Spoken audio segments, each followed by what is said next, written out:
did not hit any of the Marines. It hit a building they were passing by. They have been exploding a T-55 tank, at least one, as far as I can tell. And we are staying with Martin live. What do you need? Martin, are you back with us? Can you hear us? Yep. Yeah, we can hear you. We're just sort of repositioning ourselves, so in case we have to move in a hurry, we're prepared to do so. So again, the explosions you were hearing there sounded like 50 cal or the heavy machine gun ammunition that's still cooking off inside that tank. They're obviously, in situations like this, the tanks are fairly dangerous, which is why you want to keep your distance. But when it is all said and done, and it's going to be hours from now, that tank obviously will be no good to anyone, and that's the main purpose here. You were talking before about the Iraqis surrounding those tanks. Some of them were in jogging suits, and you had mentioned that the military believed they were paid to stay there as decoys. Can you tell us more from that angle of the story? Well, we're not quite clear. I mean, that's really just the assessment of one Marine who was out there. I suppose, as it suggests, that this would be a slowing down device, that in other words, it would keep the Marines focused on the armor they see, the armor that is obviously in place. They spent a lot of rounds of ammunition on it today. They had air cover coming in. I'm not sure what is going on around the corner there. We have another photographer down there. It's clear that there is a lot of fire coming from that region. But back to the ETOWs, it was just the thought that perhaps these people were left behind, the tanks left behind as sort of decoys to keep the Marines busy while other military units got out of town. And Martin, the ETOW that you just referred to, that's the TOW missile. That's the a missile used to destroy generally armored vehicles, enemy tanks, things like that, correct? Right, yeah, the TOW is a very effective weapon. It has a very strong warhead on it that can punch through armor, and they've been using it quite a bit. All right, now they're coming back around the corner. The Mark 19, which is the other tan Humvee that you see there, is automatic grenade launcher. I believe it fires 40 millimeter explosive rounds. That's a highly effective weapon as well, not so much against armor, but certainly against personnel. The TOW has been active this morning. There have been a number of cat shots or TOW shots that they've been taking. And of course, they use it sometimes against armor or sometimes against fortified positions. We've seen both in the last 10 minutes, I suppose. Now, Martin, I'm assuming we're seeing your other cameraman there taking a shot down the road a little bit. Describe for us, if you can, what it's like for the Marines, for yourself even, what it's like being in this situation where you're not exactly sure what is going on, and there are explosions going around, and I imagine the adrenaline is pumping quite fast right now through you. Take us there. Tell us what it's like. Well, it was funny this morning when we woke up. We woke up to an artillery barrage. You hear fighting around you all the time, but much of it can be at a distance of several kilometers. As a journalist, you're sort of frustrated because you want to be up there where it is, but you also know that the battlefield's a very confusing place, and it isn't as simple as hopping in the car, getting on I-90 and driving out there. It would be highly hazardous to roll up on a situation if Marines didn't know you were in the area. You yourself could become targeted. So if Scott McQuinney, my cameraman, who I've been with for some time, was lamenting, he said, "Aren't we ever going to see any action?" And then we were told they were going to start blowing up some of these tanks. And Scotty said, "Well, let's go check this out." So we thought it was going to be a simple demolition project. We're in a small convoy of Humvees with our own CNN Humvee, and then whiz, right past us was the RPG, the shattering of glass, and that's when the adrenaline dump kicked. And you're trying to figure out, all right, who is fired, where are they fired from, and for goodness sakes, are they going to fire again? And that's when you saw the Marines immediately draw their weapons, get down into hunker positions behind their vehicles, and then immediately try to assess the situation. You had the commander get on the radio and instantly called for tow vehicles to get up here, because you want to have something with a lot of firepower in addition to the standard machine guns and automatic grenade launchers. And that's what they've done. I mean, technically, they've done a very good job here. It may look, from our untrained vantage point, as being chaotic or perhaps dangerous, but you can tell the way they've got this street on both ends covered, the way they've continued to focus on demolishing these tanks, while still facing a potential threat, but they know their job and they do it well. Martin, they do look pretty calm. Carol Costello again. You can see the thick smoke coming out after they've hit those tanks. Is that coming your way? What does it smell like? Is it clouding the air? We're going to back up a bit because we think another tank is going to go soon. So just bear with us. We'll try to stay with you. Keep going on. Go quite quickly, mate. Let me ram them. Okay, wait. Let me get out now.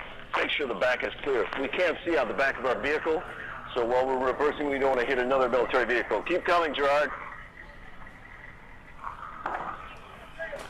Keep coming.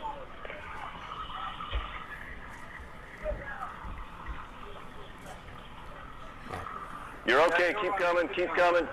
Keep coming. Keep coming. Keep coming. Keep coming. They're going to move forward. Sorry that you have to listen to our directions here as we do this, but Martin, we're problem hanging. at all. a team effort. We're hanging And with the you. engineer actually driving. Martin, believe me, we are hanging with you at every word you say. It may not be interesting to you, but it is unbelievable to watch. Okay. So yeah, we sort of all play multiple roles here. Actually, my production assistant is running the camera right now. Gerard, the engineer who normally takes care of the technical stuff, is driving the vehicle. And Scott McQuinney, who is the other photographer, is out rolling tape. Let's see if we can get a read on what exactly is going to happen here. But it looks like they might be getting ready to... Hey, yeah, if that tank's going to blow, I don't think we want to be quite this close. Oh, yes. Please back Yeah. away if you must. Come on back, as the saying goes. What's going on, Scotty? They blew up tanks, blew up two tanks, and then shot the engine blocks with 50 cal out to military personnel base. Okay.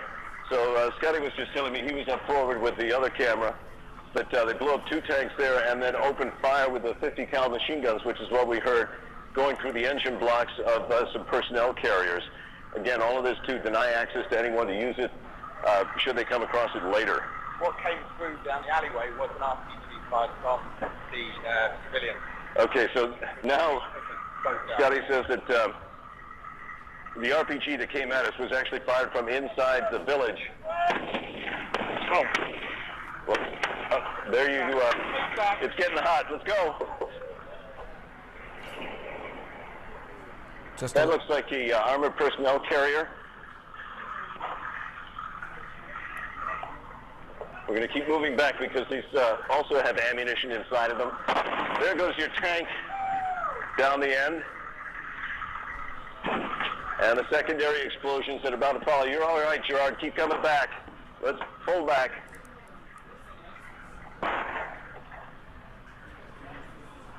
So the concern, obviously, that RPG is it came from the village, and now who fired it?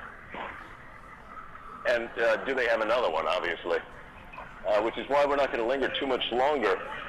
But there are more tanks to go, so if you miss that one, there'll be another one soon enough. Martin, are the Secondary Marines explosions here. are the Marines now going through the town too, Martin? Okay, we're losing our support. Let's get out of here. Smudge, you got to get in now because we're moving. Hurry up.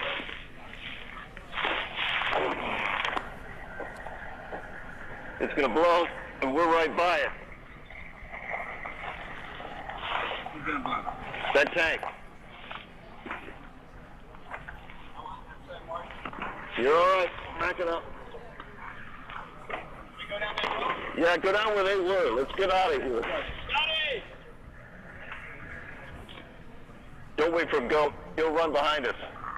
Where do we go? Just go around that corner or straight ahead. Yeah, okay. Quick strike, kick, get running. Go, go, go!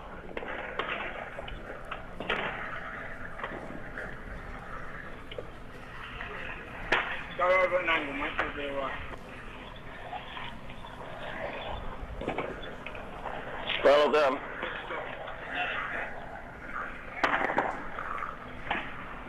Scotty, got time to get in? Okay, we're going to try and get Scotty back in the vehicle. Video phone. What's the video phone? Why is the standby gone out?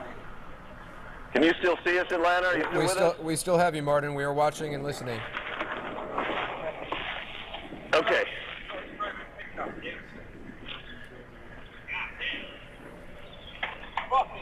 All right, hold on, we're still live, so let's control the language. Don't worry about the language, Martin.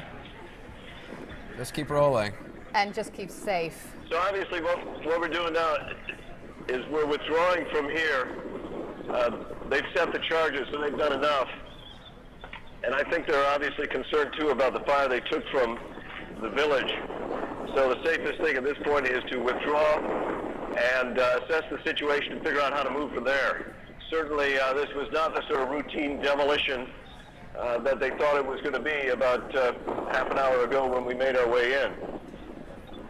So, Martin, are they going to return to that village? I mean, you said the RPG, the rocket-propelled grenade, came from the village. How big a concern is that for Marines, and is that just simply someone else's problem at this point? Well, you know what, Anderson? Your guess is as good as mine right now. We'll try to find out exactly how they're going to deal with it. Right now, it's always good to stay with the folks in green, at least in this point when you're embedded with them. So that's why what they do, we will do. And we'll try to assess the situation here as to what comes next. It's clear they're keeping an eye on this village. You've got a couple of tows that are right here in place, as well as 50 cal machine guns. If I were you, Martin, I would stick very close to those tows. But we're just trying to assess. We want to make sure that we're not in the way of these vehicles too when they have to roll.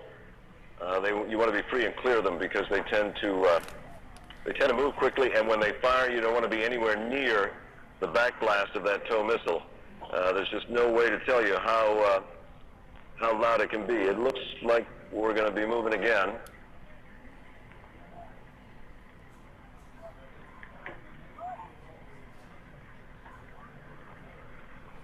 You're obviously seeing this as we are, and so trying to ascertain exactly what's happening. Are you able to communicate with the Marines? It looks like the team is going to withdraw.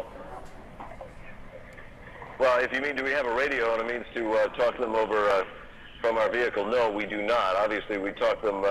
We have a great rapport with them, having lived with them now for a couple of weeks. We live as they live. We do as they do. And as a result of that, we are accepted amongst them. So, yeah, we talk quite a bit. We just haven't had a chat since this situation came down. And of course, this kind of thing was discussed with them before. Did they, I mean, of course, they would tell you how to stay the safest, correct? Well, they do. I mean, one of the rules or one of the deals that was made for the embed process was that we would, you can be with the military, you can be with the Marines, you're embedded. Yes, they worry about safety, but they worry about safety for their own forces. So our regard is taken no more highly or any less seriously than it would be for the average Marine. In other words, they aren't trying to shield us from anything. They don't say don't go up there because it might be dangerous, and you're in the media. We're not. No, that has not been the case. If we want to go anywhere, we make the request of commanders, and usually shortly it's fulfilled. They'll tell you, hey, watch out here on the left. You could get some fire from there. Watch out on the right, and make sure you don't go here or there. But they aren't out there to protect us because we are simply civilians reporting from the battlefront. We signed on, so that means we took the danger. I think, let's see what we're coming up on here. It's also British armor that has been moving into this area. The British are doing what's called well, they're replacing the Marines. The Marines are ready to move on to other objectives. So the British have decided to come in the oil fields here to the south, in the oil facilities, and they are doing a relieve in place, it is called. So British tank is up right over here, as you can see. And this is the other area where the Iraqi tanks are. In fact, Spudge, let me open the door for you.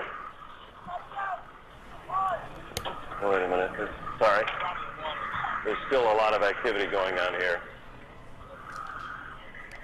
I'm trying to peer around the corner to find out what's going on. As you look in the direction where the camera is pointed, you may see the British tank. It is guarding right over a number of Iraqi tanks. Perhaps you can see there is a muzzle just sort of poking out of the ground. You'll also see some smoke that's coming from an armored vehicle that they blew up earlier today. Should we inform him that he's on international and that does he want to do a recap? And so that's why the British are in place over there. If you want to pan back towards the village smudge, you can see that there's a lot of smoke rising from over there where you've got a mixture of things going on actually in the distance. You have a number of oil fires. You have a number of still some ammunition going off, and then you have the tanks and vehicles that were demolished over there. So Martin, you mentioned the oil fires. Around here. Martin, when were those oil fires set? Were they set before you got there or as the Marines arrived? It's unclear, Carol, really. We're trying to, it was unknown. When we came in the area, they were already burning. Now, we haven't seen oil wells per se. What we've usually seen are oil pipelines that have been burning. This whole southern area of Iraq is crisscrossed with oil transmission pipelines.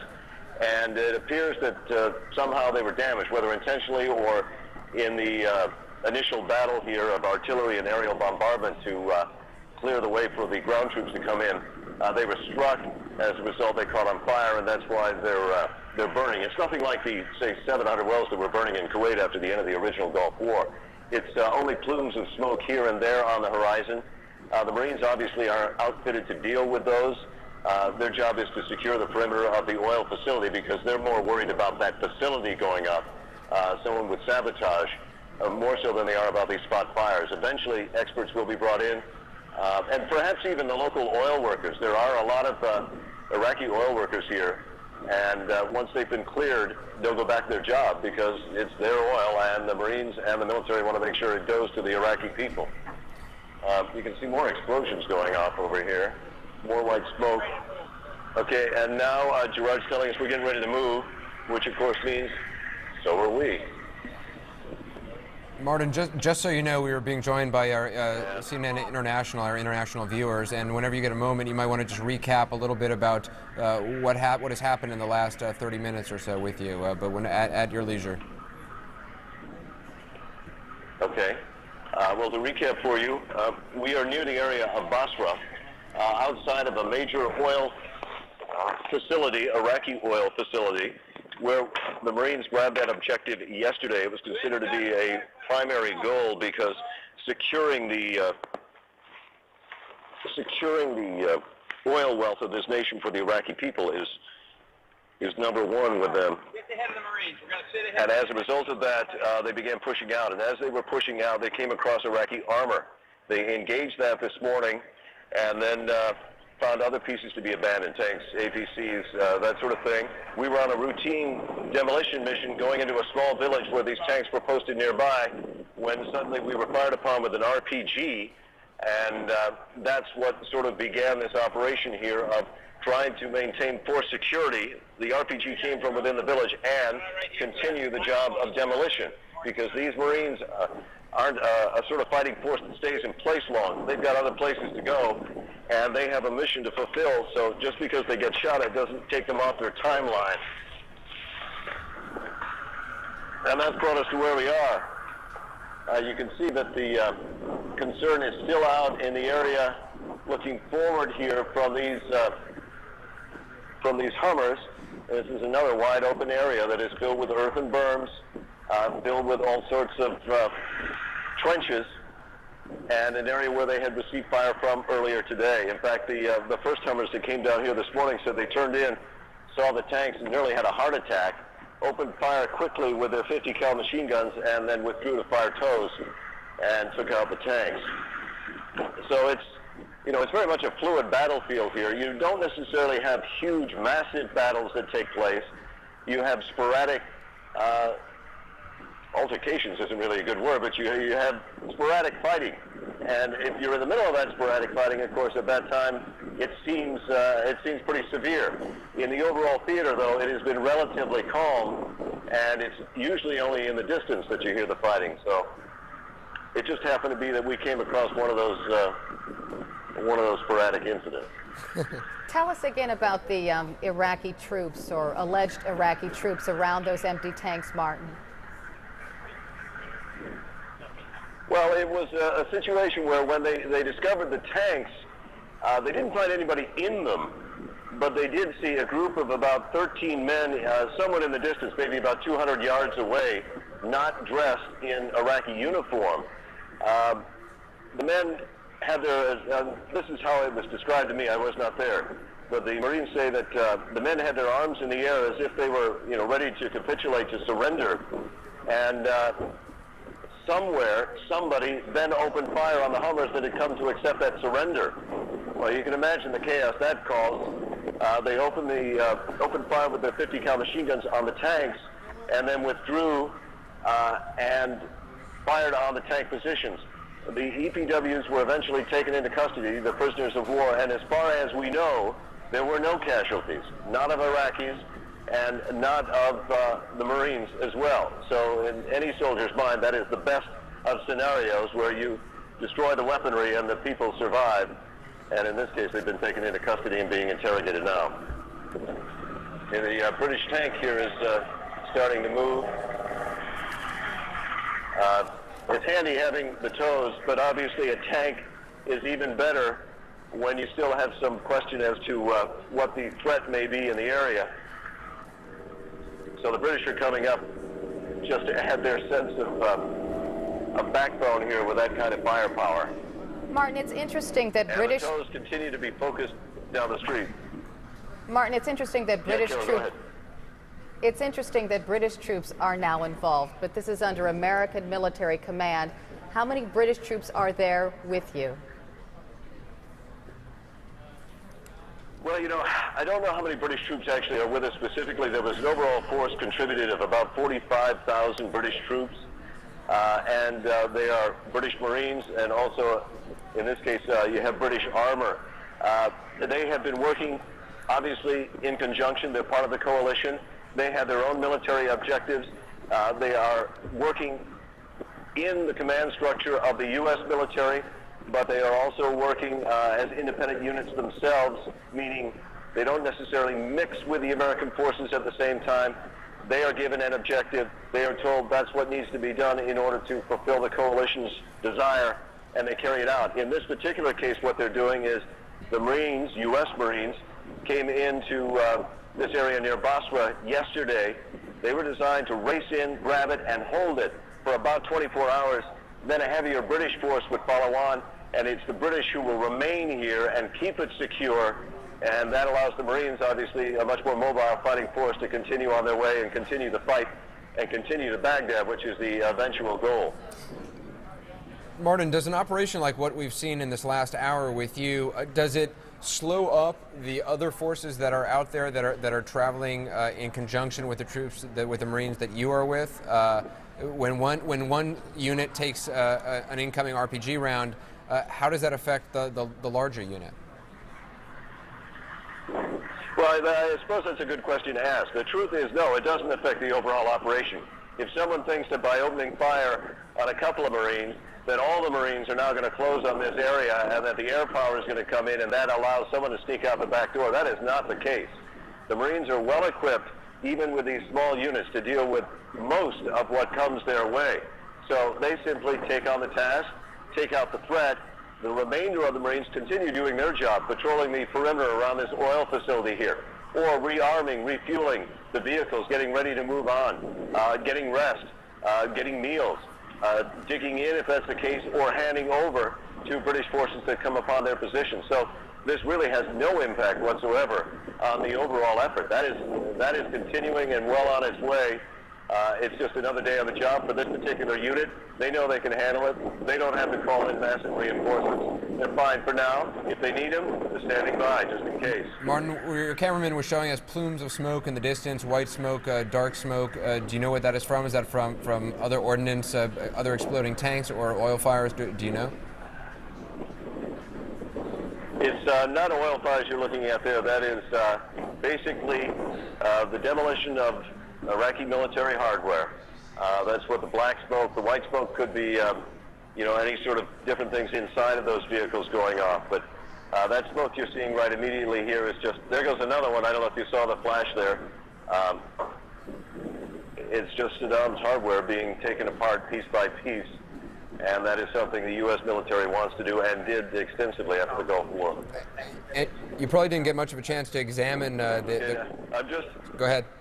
We're not going into British now. Going to come to Okay, I'm just being told there's a number of enemy forces down the highway here, beyond where we were, and they have been taken out now by Cobra attack helicopters, Scotty, and I think the British forces are going to move on. look after this village, and that's all finished done with. All right, so as I get in from the cameraman to the reporter now, that the assault was carried out at this farther village where there were Iraqi forces by the Cobra attack helicopters. It's a very maneuverable, high-speed, and heavily armed helicopter. That has dealt with the threat there.